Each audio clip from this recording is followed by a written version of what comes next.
যেমন দেখেন, রাগের মাথায় আমরা কি করি? রাগের মাথায় আমরা অনেক সময় দেখা যায় স্ত্রীকে তালাক দিয়ে দিই। এত রাগ, মনে হয় যে মাথা এত গরম, ঠান্ডা পানি দিলেও যেন চা হয়ে যাবে, এত গরম মাথা। অথবা পিতামাতার সাথে এত চরম বেয়াদবি যে এমন কথা বললাম যে আমার মনে হয় সর্বনাশ করে ফেললাম, রাগের মাথায়। আবার পিতামাতাও সন্তানের উপরে এমনভাবে রাগ করে যে তার ঘর থেকে বের করে দেন, এরকম রাগ। আবার অনেক সময় আমরা আমাদের অধীনস্থ লোক যারা, অর্থাৎ কাজের লোক, তাদের উপরে আমরা রাগ করে চরম সিদ্ধান্ত নেই, মারধর করি, অনেক সময় জীবনও সংহার করি, এমন দৃষ্টান্ত আমাদের সমাজে কম বেশি আছে। Akash TV online, the centre of healthy culture, সুস্থ সংস্কৃতির প্রাণ কেন্দ্র। Akash TV online, the centre of healthy culture, সুস্থ সংস্কৃতির প্রাণ কেন্দ্র। আসসালামু আলাইকুম রহমতুল্লাহি ওয়া বারাকাতুহু। আল্লাহ রাব্বুল আলামিনের কাছে আমরা শুকর আদায় করছি যে রাব্বুল আলামিন এই প্রচণ্ড শীতের ভেতরেও আমাদেরকে এশার নামাজ জামাত সহকারে আদায় করার তৌফিক দিয়েছেন, এবং তারপরে আমরা একটা হাদিস আলোচনা করার এবং শোনার জন্য বসার সুযোগ পেয়েছি, যে আল্লাহ তাআলা আমাদের সুযোগ করে দিলেন। সে রাব্বুল আলামিনের কাছে আমরা শুকর আদায় করছি, আলহামদুলিল্লাহ। আউযু বিল্লাহি মিনাশ শাইতানির রাজিম, বিসমিল্লাহির রহমানির রহিম। আন আবি হুরায়রা রাদিয়াল্লাহু তাআলা আনহু আন্না রাজুলান ক্বালা লিন নবী সাল্লাল্লাহু আলাইহি সাল্লাম আওসিনি ক্বালা লা তাগদাব ফারাদ্দাদা মিরারান ক্বালা লা তাগদাব, রাওয়াহুল বুখারী আও কামা ক্বালা রাসূল সাল্লাল্লাহু আলাইহি সাল্লাম। আবু হুরায়রা রাদিয়াল্লাহু তাআলা আনহু থেকে বর্ণিত, এক ব্যক্তি নবী সাল্লাল্লাহু আলাইহি সাল্লামকে বললেন, আমাকে ওসিয়ত করুন, আমাকে উপদেশ দিন। আল্লাহ রসুল বললেন, লা তাগদাব, তুমি রাগ করো না। ফারাদ্দাদা মিরারান, লোকটা বারবার একই প্রশ্ন করছিল, ক্বালা লা তাগদাব, আর আল্লাহ রসুলও বারবার একই কথাই বলছেন যে তুমি রাগ করো না। হাদিসটি বুখারী শরীফের 6116 নম্বর হাদিস। এই হাদিসে যে বিষয়গুলো আলোচনা থাকবে সেটা হচ্ছে যে রাগ করার যে ক্ষতি, বা আল্লাহ রসুল কখন রাগ করছে কিনা, সেই রাগটা কেমন ছিল, আর রাগ না করার কি ফজিলাত, করার কি খারাপ পরিণাম, সেই বিষয় সম্পর্কে আমরা সংক্ষেপে আলোচনা করার চেষ্টা করবো ইনশাআল্লাহ। আবু দারদা রাদিয়াল্লাহু আনহু বলছেন যে আমি একবার আল্লাহ নবীকে বললাম যে এমন একটা আমলের কথা বলুন যে আমলটি করলে আমি জান্নাতে যেতে পারবো। আল্লাহ রসুল বলছেন, তুমি রাগ করো না, আর এই রাগ না করাটাই তোমাকে জান্নাতে যাওয়ার জন্য আল্লাহ পথ করে দেবেন। হাদিসটি মাজমাউজ জাওয়াদ কিতাবে উল্লেখ আছে, হাদিসটি সহিহ হাদিস, যে ব্যক্তি রাগ করবে না আল্লাহ তাকে জান্নাতে যাওয়ার পথটি সহজ করে দেবেন। রাগ। এখন মুমিনের বৈশিষ্ট্য কি? আল্লাহ রাব্বুল আলামিন কোরআন মাজিদে বলেছেন, আল্লাযীনা ইউনফিকুনা ফিস সাররাই ওয়াদ দাররাই ওয়াল কাযিমিনাল গায়জ ওয়াল আফিনা আনিন নাস আল্লাহু ইউহিব্বুল মুহসিনিন। ঈমানদারদের বা মুমিনদের বৈশিষ্ট্য হচ্ছে এই যে তারা সচ্ছল অসচ্ছল সর্বাবস্থা আল্লাহর পথে দান করে। ওয়াল কাযিমিনাল গায়জ, রাগ আসলে নিয়ন্ত্রণ করে। ওয়াল আফিনা আনিন নাস, মানুষ অপরাধ করলে ক্ষমা করে দেয়। আল্লাহু ইউহিব্বুল মুহসিনিন, এই সকল নেককার লোকদেরকে আল্লাহ তাআলা ভালোবাসেন, আল্লাহ তাআলা পছন্দ করেন। এখন রাগ যখন মাথায় চেপে বসে, তখন সেই রাগ নিয়ন্ত্রণ করা কিন্তু অনেক কঠিন। ওয়াজ করা কিন্তু খুব সহজ, কিন্তু বাস্তবতা কিন্তু খুবই কঠিন। এই জন্য আল্লাহ রসুল বলেছেন যে সেই ব্যক্তি বীর নয় যে যুদ্ধের মাঠে তার প্রতিপক্ষকে হারিয়ে দেয়। প্রকৃতপক্ষে বীর হচ্ছে সেই লোক যে ব্যক্তি রাগ আসলেও সেটা নিয়ন্ত্রণ করতে পারে। আসলে এটা খুব কঠিন কাজ, খুবই কঠিন কাজ। আর আল্লাহ রসুলও বলছেন যে এইভাবে, যে রাগের সময় অন্যায় কাজ যে করে না সেই লোকটা হলো প্রকৃত বীর। আর এক হাদিস এইভাবে আছে তাবারানী শরীফে, যে লোকটা রাগ আসা সত্ত্বেও অন্যায় কোনো সিদ্ধান্ত নেয় না রাগের মাথায়। যেমন দেখেন, রাগের মাথায় আমরা কি করি? রাগের মাথায় আমরা অনেক সময় দেখা যায় স্ত্রীকে তালাক দিয়ে দিই। এত রাগ, মনে হয় যে মাথা এত গরম, ঠান্ডা পানি দিলেও যেন চা হয়ে যাবে, এত গরম মাথা। অথবা পিতামাতার সাথে এত চরম বেয়াদবি যে এমন কথা বললাম যে আমার মনে হয় সর্বনাশ করে ফেললাম, রাগের মাথায়। আবার পিতামাতাও সন্তানের উপরে এমনভাবে রাগ করে যে তার ঘর থেকে বের করে দেন, এরকম রাগ। আবার অনেক সময় আমরা আমাদের অধীনস্থ লোক যারা, অর্থাৎ কাজের লোক, তাদের উপরে আমরা রাগ করে চরম সিদ্ধান্ত নেই, মারধর করি, অনেক সময় জীবনও সংহার করি, এমন দৃষ্টান্ত আমাদের সমাজে কম বেশি আছে। বাসে রিক্সায় চলাফেরা করতে আমরা আমরা যেহেতু আমরা গাড়িতে উঠি অথবা রিক্সায় উঠি, তা রিক্সাওয়ালা যিনি রিক্সা টানেন তিনি নিশ্চয়ই আমার সাথে একটু অর্থাৎ আর্থিকভাবে অসচ্ছল, আমি সচ্ছল, এই জন্য তার সাথে কিন্তু আমরা দুর্ব্যবহারটা করি। এই যে দুর্ব্যবহারগুলো, এগুলো রাগের মাথায় হয়। এই রাগটা কোনো সময় বা কোনোভাবেই এটা গ্রহণযোগ্য কোনো বিষয় না, কোনো কাজ নয়। আবার দেখেন যে বিশেষ করে রাগের সময় হিতাহিত জ্ঞান থাকে না। যেমন অনেক লোককে দেখা যায় যে স্ত্রীকে তালাক দিয়ে রাগের মাথায় তালাক ঠিকই দেয়, আবার পরবর্তীক্ষণই দেখা যায় আলেম ওলামার খোঁজে বেরোয় যে কীভাবে স্ত্রীকে আবার ব্যাক করানো যায়। এবং একটু আগেও চিন্তা করেনি যে তার 3 মাসে 6 মাসে যে দুধের শিশু ছিল, এটা পালন করা তার পক্ষে সম্ভব হবে কি হবে না। রাগের মাথা সে চিন্তা করার ফুসুরটুকু তার ছিল না, সে রাগের মাথায় স্ত্রীকে তালাক দিয়ে দিয়েছে। এরকম চরম অঘটন ঘটে। যেমন এক হাদিস আল্লাহ রসুল বলেছেন যে তোমরা যখন বিচার ফয়সালা করো তখন রাগের মাথায় বিচার ফয়সালা করবে না, কারণ রাগের মাথায় বিচার ফয়সালা করলে সেটা ন্যায় বিচার নাও হতে পারে। রাগের মাথায় যে কাজ হয় কোনো সময় কিন্তু সেটা ফলটা ভালো হয় না।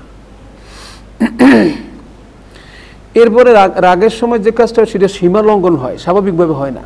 যে কাজটা যেভাবে হওয়ার কথা ওভাবে না হয়, আর সীমা লঙ্ঘনের পর্যায়ে চলে যায়, স্বাভাবিকভাবে কিন্তু সে কাজটা হয় না।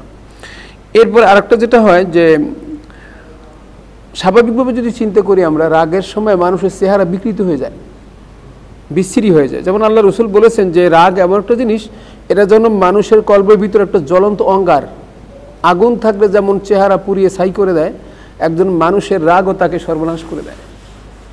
কাজে সেটা ইমানদারের জন্য সেটা শোভন নয়। কোনো ইমানদার রাগ করবে আর রাগের উপরে সে অটল থাকবে, এটা ইমানদারের জন্য মোটেই শোভন নয়। এরপরে আল্লাহ রসুল আর এক হাদিসে বলেছেন যে এক সাহাবী জিজ্ঞেস করেন, ইয়া রাসূলুল্লাহ, আল্লাহর গজব থেকে আমি বাঁচবো কি করে? আল্লাহ রসুল বলছেন তুমি রাগ করো না, আল্লাহ তোমাকে আল্লাহর গজব থেকে হেফাজত করবে। এখন রাগ করা না করা অনেক সময় দেখা যায় উল্টো পাল্টা কাজ হয়। যাদের আমাদের বয়োবৃদ্ধ মা বাবা আছেন, আল্লাহ না করুক এমন অবস্থা আছেন যে পায়খানা পেশাব বিছানায় করে, তাদের সাথে আমাদের মেজাজের ভারসাম্য অনেক সময় থাকে না।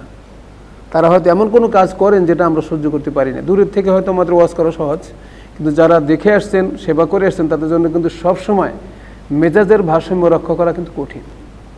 এই জন্য কোরআন শরীফে আল্লাহ রাব্বুল আলামিন বলছেন যে তাদেরকে ধমক দিয়ে কথা বলো না, সম্মানজনকভাবে কথা বলেন। মানেটা হচ্ছে এমন কাজ তারা করবেন যে ধমকের কাজ করবেন, কিন্তু ধমক দেওয়া যাবে না, রাগ করা যাবে না তাদের সাথে।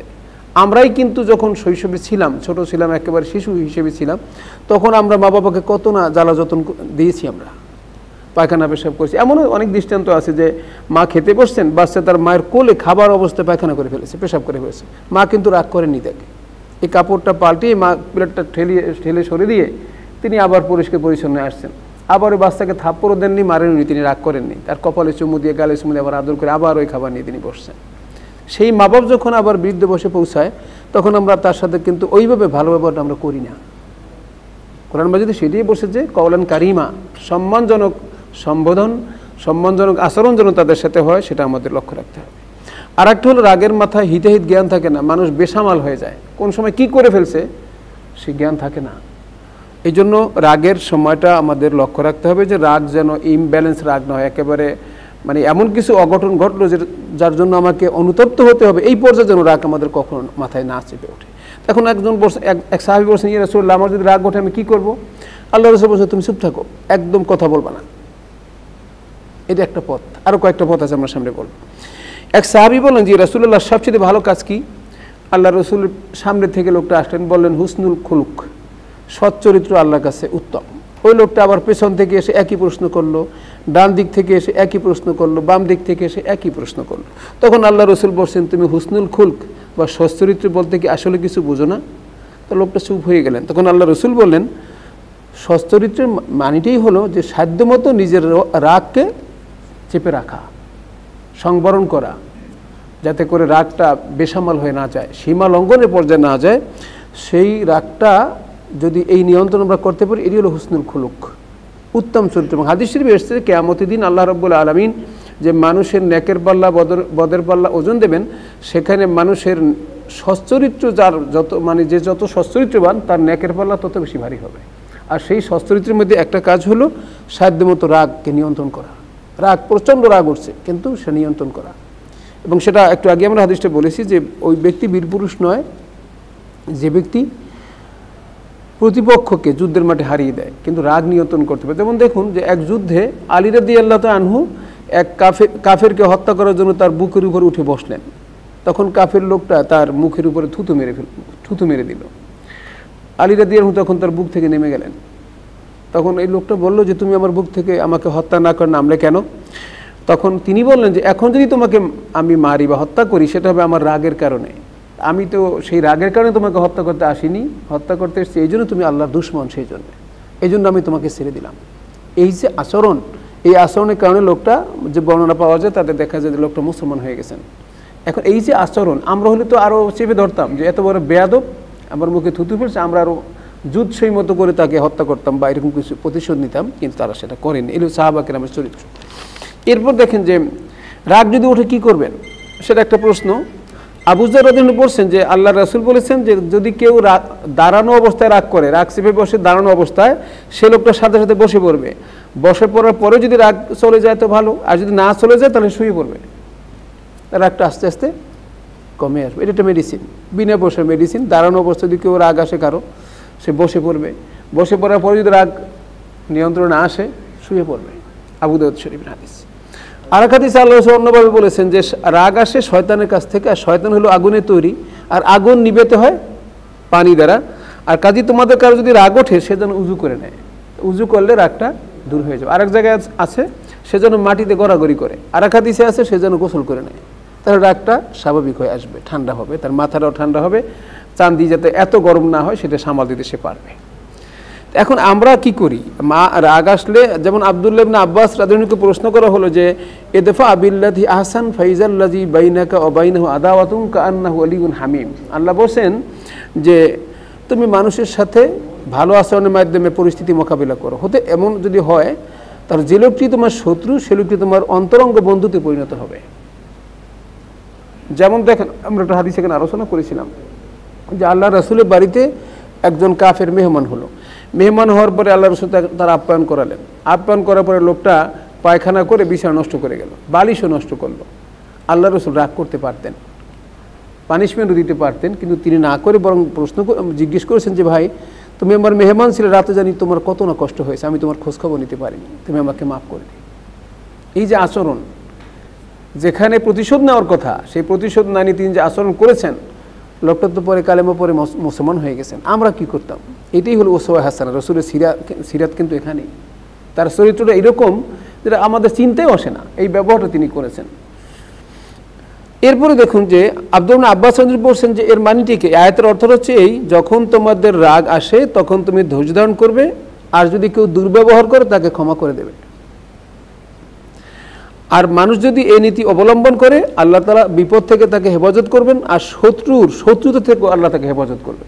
দুটো জিনিস, যদি কোনো আমার রাগ চেপে বসে আমি ধৈর্য ধারণ করি, আর কেউ যদি আমার সাথে দুর্ব্যবহার করে আমি যদি তার সাথে সদাচরণ করি, আল্লাহ রাসূল বলছেন আল্লাহ তাকে বিপদ থেকে রক্ষা করবেন, আর শত্রুর অনিষ্ট থেকেও আল্লাহ তাকে হেফাজত করবেন।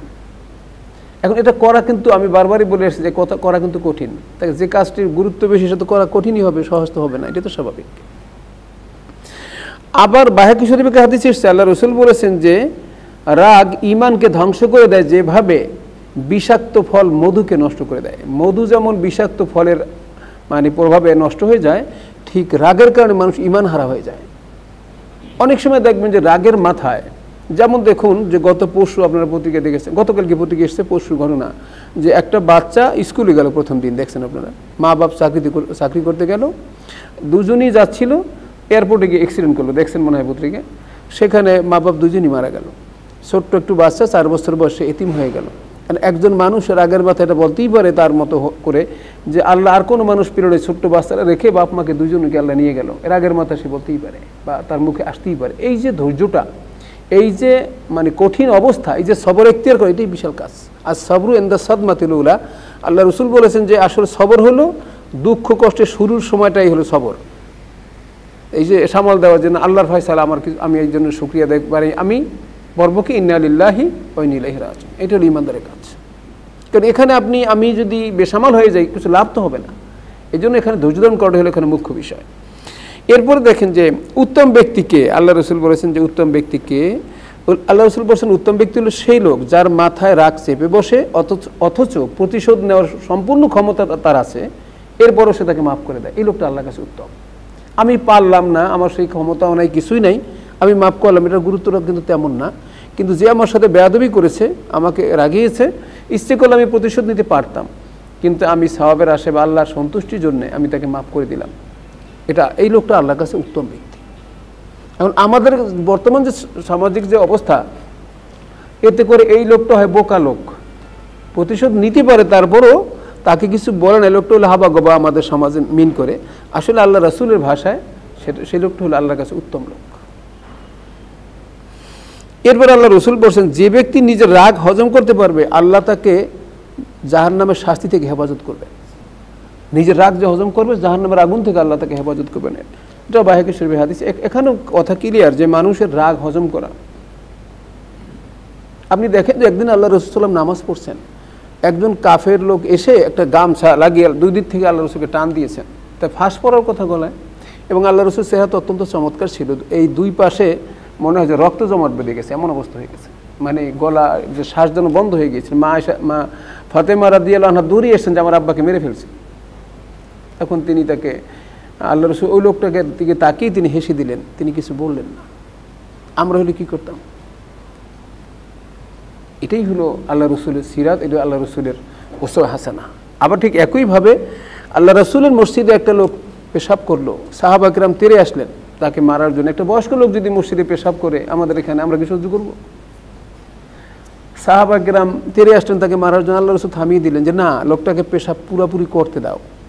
এটা মোস্ট সায়েন্টিফিক। যদি কেউ পেশাব অর্ধেক করে অর্ধেক ভেতরে থাকে, তার জন্য একটা জটিল রোগের কারণ হতে পারে। লোকটা যখন পুরো পেশাব করে সারলো, আল্লাহর নবী সাহাবা কেরামের দ্বারা পানি আনিয়ে সেই মসজিদটাকে ধুয়ে দিলেন এবং ডেকে বললেন, যেটা আমরা এখানে ইবাদত করি, এখানে পবিত্র ঘর, তুমি এরকম কখনো করবে না। এই হলো রসুলের সিরাত। তিনি রাগটাকে নিয়ন্ত্রণ করেছেন। আমরা কি সেটা পারতাম? আমাদেরকে সেইগুলোই ফলো করতে হবে। এরপর আল্লাহ রাসূল আরেক হাদিসে বলছেন, যে ব্যক্তি ক্ষমতা থাকা সত্ত্বেও রাগের প্রতিশোধ নিতে পারে, সে যদি আল্লাহর সন্তুষ্টির জন্যে তাকে ক্ষমা করে দেয়, কিয়ামতের দিন সকল মাখলুকের উপর থেকে আল্লাহ তাকে ডাকবেন এবং ডেকে তার মাগফিরাত ঘোষণা করবেন এবং বলবেন যে জান্নাতের যে কোনো হুর তুমি ইচ্ছে যে কোনো হুর তুমি বেছে নিতে পারো। আল্লাহ সেই মানে সুযোগ তাকে দান করবেন। আবার বলছি, যে ব্যক্তি নিজে রাগ সংবরণ করবে কিন্তু প্রতিশোধ নেওয়ার ক্ষমতা আছে, কিন্তু আল্লাহর সন্তুষ্টির জন্য রাগটাকে সেই নিয়ন্ত্রণ করলো, কিয়ামতের দিন আল্লাহ তাকে মাগফিরাত দান করবেন এবং সকল মাখলুকের উপর থেকে তাকে ডেকে বলবেন যে তুমি জান্নাতের যে কোনো হুর ইচ্ছে করলে বাছাই করে নিতে পারো। এই সম্মান আল্লাহ তাকে দেবে। তো এখানে এই যে বিষয়গুলো আমাদের সামনে আসছে, আসলে আমরা কি করি? রাগ আমরা হজম করতে পারি কিনা? এবং আরেকটা হাদিস আছে এইরকম, যদি কোনো মানুষ রাগ হজম করে, আল্লাহ তার কৃত যত দোষ আছে, লোকটা যত অপরাধ করেছে, আল্লাহ সবগুলো দোষ গোপন রাখবেন। দেখেন যে আমাদের জীবনে অনেক পাপ আছে, অনেক গুনাহ আছে, যেগুলি সাধারণভাবে মানুষ জানুক আমরা চাই না। আবার অনেক সময় আল্লাহ না করুক এমন পাপও থাকতে পারে, আর একজন জানলে আমার ইজ্জতও থাকে না, কিন্তু আল্লাহ সেগুলো গোপন করেছেন। আবার আমরাই আবার অন্য মানুষের দোষ গুণ ধরে তাকে আমরা হ্যাস্তন্যস্ত করি, তাকে বেইজ্জত করি। এইরকম খারাপ গুণাবলী কিন্তু আমাদের ভেতরে আছে। অথচ আল্লাহ রাসূল আরেক হাদিসে বলেছেন, মান সাতারা মুসলিমান সাতারাহুল্লাহু ইয়াওমাল কিয়ামা, যে ব্যক্তি দুনিয়াতে কোনো ব্যক্তির দোষ গোপন রাখবে, কিয়ামতের দিন আল্লাহ তার দোষ গোপন রাখবেন। যে ব্যক্তি পর্যায়ের দোষ, সামাজিক দোষ না। একজন লোক সমাজে অনাচার করছে, তার দোষটা যদি গোপন রাখি তাহলে সমাজের লোকগুলো ক্ষতিগ্রস্ত হবে, তা না। কিন্তু ব্যক্তি পর্যায়ের দোষ যেগুলো, আমার গীবত করছে আমি আর ওনার গীবত করবো না, আমার বদনাম এক জায়গায় করেছে আমি ওনার বদনাম করবো না, এই জিনিসটা। কিন্তু সমাজে এমন কোনো সমাজপতি যে সমাজ চুষে খাচ্ছে, সর্বনাশ করে দিচ্ছে, তার সম্পর্কে মানুষকে সচেতন করার বিধান কিন্তু হাদিসেও বলা আছে, কোরআনে বলা আছে। মাজলুম ব্যক্তি জালেমের সমালোচনা করার অধিকার আছে, কোরআনেও আছে, হাদিস তো আছে। এখন এই যে আমাদের সমস্যাগুলো হয়, এখন যদি আমরা এই রাগ নিয়ন্ত্রণ করি, কষ্ট করে, কি লাভটা হবে? ওমর ইবনে আব্দুল আজিজ রাহমাতুল্লাহ বলেছেন যে সেই লোকটাই হবে কিয়ামতের দিন সফল কাম, যে লোকটা নিজের নফস থেকে মানে প্রবৃত্তি থেকে আর রাগ এবং লোভ থেকে নিজকে রক্ষা করবে, সে হবে কিয়ামতের দিন সফল কাম। তিনটে জিনিস, একটা হলো নফসানিয়াত, নিজের প্রবৃত্তি, নিজের মন যা চায় তাই করে, কোনো হালাল হারাম আল্লাহর হুকুম বিধান কোনো পরোয়া করে, যা মনে হচ্ছে তা করে। এরকম অবস্থা থেকে যে ব্যক্তি নিজকে হেফাজত করতে পেরেছে, আর যে ব্যক্তি রাগ থেকে নিজকে সরিয়ে রাখতে পেরেছে, লোভ লালসা থেকে নিজকে রক্ষা করতে পেরেছে, আল্লাহ রাসূল বলছেন সেই ব্যক্তি হবে পরকালে সফল কাম। তিনটে জিনিসই কিন্তু কঠিন। একটা হলো নিজের নফসানিয়াত, নিজের মন যা চায় তাই করা। আমি যদি নামাজ না পড়ি, আমি যদি সুদ ঘুষ খাই, আমি যদি অপরাধ করি, এই সমাজে কে আমাকে বলে? এখন প্রকাশ্যই সেটা আসলে এটাকে দোষেরও মনে করা হয় না। এটা চলছে, এটা খুব দোষী কিছুই না। এবং আপনাকে কোনো স্লিপও দেবে না যে তুমি যে 2000 টাকা নিলে আমাকে স্লিপ দরকার, কিসের স্লিপ, এরকম দোষ মনে করা হচ্ছে না। এই হলো নফসের প্রবৃত্তি কি, আরেকজন খাচ্ছে আমিও খাচ্ছি, একজন নিচ্ছে আমিও নিচ্ছি। আবার রাগটা কখন আসে? যে ব্যক্তি ক্ষমতাবান তার রাগটাই শুধু, তার সাথে যে অধস্তন তার উপরে রাগটা আসে। ছোটর রাগটা উপরে খুব একটা প্রভাব বিস্তার করে না, কিন্তু একজন উপরস্থ লোক যদি রাগ করে, মনে করুন যে একজন ড্রাইভার যদি রাগ করে গাড়ি চালায়, তাহলে সেই এক ড্রাইভার রাগ করার কারণে পুরো গাড়িটা অ্যাক্সিডেন্ট করে চুরমার হয়ে যেতে পারে। পুরো যে যাত্রী যারা আছেন ভেতরে সবার জীবন বিপন্ন হতে পারে যদি একজন ড্রাইভার রেগে যান, বেসামাল হন। দেখবেন যে একটা গাড়ির সাথে পাল্লা দিতে এমন রাগ করলো, মাথায় চেপে বসলো, ওই গাড়িকে সে মানে ওভারটেক করবে, এটা ওভারটেক করবে, করতে করতে দেখা যাবে একটা সমস্যা সৃষ্টি হয়ে যায়। কাজে যে মানে এই যে একটা হলো কম্পিটিশন, আর একটা হলো রাগের মধ্যে আমার সামনে যাবে সে এত স্পর্ধাকার। কিছু গাড়িও এমন আছে যে ছোটো গাড়ি কিছু সহ্য করতেও পারে না, আবার কিছু রিক্সাকে আবার কিছু গাড়ি সহ্য করতে, রিক্সা আবার আমরা যারা হাঁটি রাস্তাঘাটে আমাদেরকে সহ্য করতে পারে, মানে এরকমের বাই রোটেশন হতে থাকে। এখন দেখেন যে মুমিনের বৈশিষ্ট্য কি, মুমিন রাগ ওঠে, কিন্তু আল্লাহ রসুল বলেছেন রাগ উঠলেও রাগের মাথায় কোনো অপরাধ হয় এমন কোনো কাজে সে অংশগ্রহণ করে না। রাগ হয় তার মাথায় আসে, কিন্তু যে রাগটা মানে শরীয়ত বিবর্জিত কোনো বিষয় সেটা করে না। সে রাগের মাথায় কি বললো, খোদার কসম মায়ের সাথে কথা বলবো না, এইরকম কাজ একজন ইমানদার করতে পারে না। বাবার সাথে কথা বলবো, অত সন্তান বললো বাবাকে নাউজুবিল্লাহ আমি খুন করবো, নাউজুবিল্লাহ যেটা হয়, এইরকমের অপরাধমূলক কোনো কাজ, বা স্বামী স্ত্রীর সাথে একবার মারাত্মক কথা বললো যে একবার সম্পর্কই ছিন্ন হয়ে গেল, এটা কোনো ইমানদারের কাজ নয়, ইমানদারের খাসলত নয়। এখন আমাদের যদি রাগ ওঠে তাই আমরা কি করবোটা কি, একটা জিনিস হলো যদি রাগ ওঠে আমরা চুপ থাকবো, এক। 2 নম্বর যদি রাগ ওঠে তাহলে দাঁড়ানো অবস্থা থাকলে আমরা বসে পড়বো, তাতে যদি না থাকলে আমরা শুয়ে পড়বো, অথবা উজু করবো, অথবা গোসল করবো। সর্বশেষ যে কথাটা সেটা আছে আল্লাহর কাছে আমরা সাহায্য প্রার্থনা করবো যে আল্লাহ এই রাগের অনিশ্চয় থেকে আমাকে বাঁচাও। আল্লাহুম্মা ইন্নী আসআলুকা কালিমাতাল হক ফিল গাযাব আর রাজা। আল্লাহ রসুল বলেছেন নাসাই শরীফ হাদিস, আল্লাহ রসুল বলেছেন হে আল্লাহ তোমার কাছে আমি এই সামর্থ্য কামনা করছি, কি কালিমাতাল হক ফিল গাযাব আর রাজা, সত্য কথা যেন, সত্যের উপরে যেন আমি টিকে থাকতে পারি, আমি রাগের অবস্থায়ও আর সন্তুষ্ট থাকা অবস্থায়, মানে কোনো সময় যেন আমার দ্বারা সত্য লঙ্ঘন না হয়, আমি যেন বিপদগামী হয়ে না পড়ি। এখন আল্লাহ রসুল রাগ করতেন কিনা, অহেতুক প্রশ্ন করলে আল্লাহ রসুল রাগ করতেন, কিন্তু সেই রাগের দ্বারা কারো ক্ষতি হতো এমনটা হতো না। যেমন এক লোক এসে আল্লাহ রসুলকে বললেন যে বলেন তো আমার বাবার নাম কি, একজন বলছেন, আরেকজন এসে বলছেন তো আমার উট হারিয়ে গেছে, উটটা কোথায়।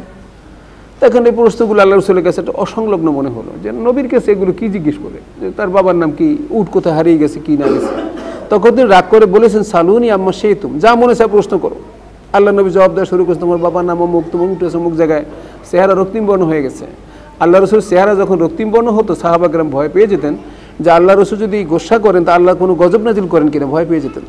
কিন্তু সেই আল্লাহ রসুলের যে গোস্বা বা রাগ হওয়া সেটা অমূলক ছিল না, এবং সেই রাগ দ্বারা কারো কোনো ক্ষতি হতো না।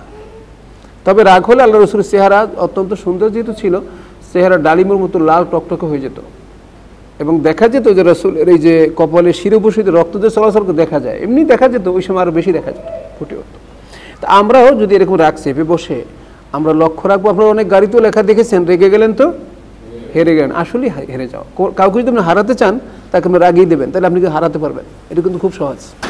কারোর সাথে যদি আপনি তর্কে লিপ্ত হন কোনো কারণে, তাকে যদি আপনি রাগিয়ে দিতে পারেন, ক্ষুব্ধ করতে পারেন, তাহলে আপনি কিন্তু জিতে যাবেন। আর কেউ যদি ক্ষুব্ধ হয় সে কিন্তু নিশ্চিত হেরে যাবে। এই জন্য আর মোস্ট সায়েন্টিফিক এটা লিভারের মানে যেটা মানে ফিজিশিয়ানদের যেটা কথা, সেটা হলো লিভারের ক্ষতি হয় এবং মানুষের চেহারার কমনীয়তা নষ্ট হয়। মানুষ যখন রাগ করে চেহারা বিদ্যুৎ হয়ে যায়, তার চেহারা মুখ মানে চোখ লাল হয়ে যায়, ঘাড়ের রগ ফুলে যায়, দেখতে অসংলগ্ন মনে হয়, দেখতে অসুন্দর মনে হয়। তো সব মিলিয়ে যে কথাগুলো সেটা হচ্ছে যে রাগ আমাদের আসতে পারে, কিন্তু রাগটা যদি কারোর কাছে হয়েও যায় তাহলে আমি যেন এমন রাগ না করি। যেমন দেখুন একজন সাহাবী তার গোলামকে রাগ করে থাপ্পড় দিলেন, থাপ্পড় দিয়েছেন, পরে পেছন থেকে তিনি একটা সাউন্ড পেলেন যে হে আল্লাহর বান্দা আল্লাহকে ভয় করে। তখন তিনি তাকিয়ে দেখলেন যে আল্লাহ রাসূল তার পেছনে, তিনি আগে বুঝতে পারেননি। তখন আল্লাহ রসুল বলছেন তুমি যে অপরাধের কারণে তাকে শাস্তি দিলে, তুমি যার গোলাম তোমার সাথে তার ক্ষমতা অনেক, তুমি সেটা স্মরণ করো। তখন তিনি বলেন ইয়া রাসূলুল্লাহ এটা আমার অপরাধের এই যাজা কি হবে? আল্লাহ রসুল বলছেন অনুরূপ যদি সে একটা থাপ্পড় তোমাকে দেয় তাহলেই কেবল আল্লাহ মাফ করবে। তো বিষয়টা কঠিন না, কাজের লোকের মালিক একটা থাপ্পড় দিচ্ছে, থাপ্পড় দেওয়ার পরে যদি আবার মালিকের থাপ্পড় দেয়, বিষয়টা কেমন দাঁড়ায়? তা কাজের লোকও তো আবার ভদ্র, উনি বলছেন যে আমি মাফ করে দিলাম। আর আমাদের কাজের লোক সুযোগ যখন পেয়েছে তো দুইটা দিয়ে দিই একটার বদলে। আর সাহাবাকে আমার নিয়ম কিন্তু এরকম ছিল। আবার হযরত বেলাল রাদিয়াল্লাহু আনহু একজনে বসে, একজনে বলেছে যে এ কালো মায়ের সন্তান। তা কালো মানুষে কালো বললে এটা কিন্তু কষ্ট লাগারই কথা, গরিব মানুষকে গরিব মানুষ সম্বোধন করা একটু কষ্ট লাগারই কথা। তখন তিনি বলেন, ইয়া রাসূলুল্লাহ, আমাকে কালো মায়ের সন্তান বলেছে অমুক, আমি খুব কষ্ট পেয়েছি। আল্লাহ রসুল বলেছেন যে ওই সাহাবীকে ডাকলেন, ডেকে বলেন তুমি এমন কষ্ট দিয়েছো তাকে, এটা হলো জাহিলিয়াতের কথা। ইন্নাকা ইমরিউন ফিকা জাহিলিয়া, তুমি এখনো জাহিলিয়াত তোমার ভেতরে আছে, তুমি এখনো জাহিলিয়াত ছাড়তে পারো। অথচ এমন সাহাবী সম্পর্কে বলেছেন যিনি ষষ্ঠ মুসলিম। তখন তিনি বলছেন, ইয়া রাসূলুল্লাহ, আমার এটা মাফ হবে কিভাবে? আল্লাহ রসুল বলছেন যে সেটা মাফ হবে একটাই কারণে, যদি ওই লোক সংশ্লিষ্ট ব্যক্তি তোমাকে মাফ করে দেয়। তারপর ওই সাহাবী বলছেন, আমি আর আমার গোলাম আমরা সবসময় একই জামা কাপড় পরতাম, কে মালিক কে দাস একটু চিনতেও পারতো না, বুঝতেও পারতো না। এখন আমাদের সমস্যা হলো কি, যে আমাদের লোকজনের ভিতরে আমরা ডিসক্রিমিনেশন করি। সেটা হলো কাজের লোকদের আমরা বসাই এক জায়গায়, রিক্সায় বসলে নিচে বসে, কোনো সময় সে সোফায় বসতে পারে না, আবার ডাইনিং টেবিলে বসে এক জায়গায় গিয়ে খায়, এই একটা যন্ত্রণা আছে এর একটা। আবার বানরের মতো উঠাইতে উঠাইতে আবার অনেক সময় সীমা লঙ্ঘন করে, তাও আছে। দুটো জিনিস, একটা হলো যে হয়তো আনাসকে যেমন আল্লাহ রসুল স্নেহ করতেন, আনাস আল্লাহ রসুল সম্মানও করতেন, আমরা যেমন তাদেরকে স্নেহ করি না, আর তারা যেভাবে আমরা সম্মান পাওয়ার কথা সেভাবে পাই না। দুই দিক থেকে আমাদের টানাপোড়েন আছে। এই জন্য সবচেয়ে এখানে শিক্ষণীয় যে বিষয়টা হলো, সেটা হলো আল্লাহর কাছে আমরা পানা চাইবো যে অপরাধগুলো হয়ে গেছে, আর নিজকে নিয়ন্ত্রণ করার জন্য আমরা চেষ্টা করব।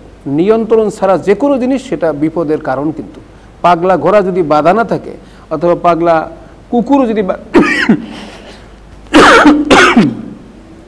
বাধা না থাকে, সেটা অনেক সময় কিন্তু বিপদের কারণ হয়ে দাঁড়ায়। কাজে আসুন আমরা আল্লাহর কাছে পানা চাই যে কারণে আমাদের আমল নষ্ট হয়, আমাদের ঈমান হারা হওয়ার আশঙ্কা থেকে যায়, পরকালে আযাবের মুখোমুখি হওয়ার সম্ভাবনা থেকে যায়, সেগুলো থেকে আল্লাহর কাছে পানা চাই। কারণ কিয়ামতের দিন আমরা একটা ন্যাক দুনিয়ার সকল কিছুর বিনিময় কিন্তু পাবো না। এমনি আমাদের ন্যাকের সংখ্যা খুবই কম, আমাদের অন্যান্য বদামলের কারণে যেন ন্যাকগুলো নষ্ট না হয়। আল্লাহর কাছে পানা চাচ্ছি, আল্লাহ রাব্বুল আলামিন যদিও শয়তান কখনো আমাদের উপর রাগ চাপিয়ে দেয়, আমরা যেন সেই রাগকে নিয়ন্ত্রণ করতে পারি, আমাদের যেন সীমালঙ্ঘনের পর্যায়ে না যাই, আমাদের রাগের দ্বারা যেন কেউ ক্ষতিগ্রস্ত না হয়, অথবা আমরা নিজেরাও ক্ষতিগ্রস্ত না হয়। আল্লাহ আমাদের সবাইকে তৌফিক দান করুন, আমিন। ওয়া আখিরু দাওয়ানা আলহামদুলিল্লাহি রাব্বিল আলামিন। আসসালামু আলাইকুম ওয়া রাহমাতুল্লাহি ওয়া বারাকাতুহু। Akash TV online, the centre of healthy culture, সুস্থ সংস্কৃতির প্রাণ কেন্দ্র। Akash TV online, the centre of healthy culture, সুস্থ সংস্কৃতির প্রাণ কেন্দ্র।